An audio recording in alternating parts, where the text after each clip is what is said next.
ଯେତେବେଳେ ବିଷାଦ ଥିବ ସେତେବେଳେ ବିବେକାନନ୍ଦ ଗୋଟେ ବଢ଼ିଆ କଥା କହିଛନ୍ତି, ମନ ଦୁଃଖ ଥିଲାବେଳେ କାହା ସାଙ୍ଗେ ମିଶନି, ଏକବାର ଠିକ କୌଣସି କାମ କରନି।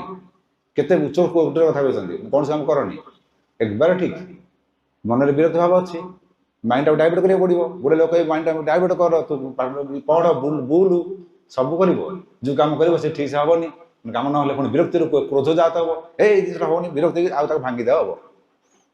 କ୍ରୋଧ ଯାହା ଭାଙ୍ଗିଗଲା ପରେ ବୁଦ୍ଧି ଭ୍ରଷ୍ଟ ହେଇଗଲା, ତେଣୁ କ୍ରୋଧରୁ ବୁଦ୍ଧି ନଷ୍ଟ। ଏଇ ଯେଉଁ ବିରୋଧାଭାସ ଆସିଗଲା ମାନେ ତମେ ଜାଣିଲ ଯେ ସମାଜରେ ତମେ ଗୋଟେ ଏକଲା ଲୋକ, ସମାଜ ଅଛନ୍ତି ତମେ ଗୋଟେ ଏକଲା, ତାମାନେ ତୁମେ ହେଲେ ଭଗବାନଙ୍କର। ସେତେବେଳେ କ'ଣ କରିବାକୁ ପଡ଼ିବ? ଚୁପଚାପ ବସିଯାଅ, ଯାହା ଆସୁଛି ଦେଖି ଚାଲ, ଦେଖିବ ସିଏ ତମ ଭିତରୁ ନେଇଯିବ ଭାରି। ସେଇ ସାଇଲେନ୍ସ ମୁଡ୍ଟା ତମ ଏତେ ଗଭୀର ଭିତରୁ ବୁଲିଦେବ, ତମେ ଦେଖିବ ଯେ ଭଗବାନଙ୍କ ପାଖରେ ତମ ହାତରେ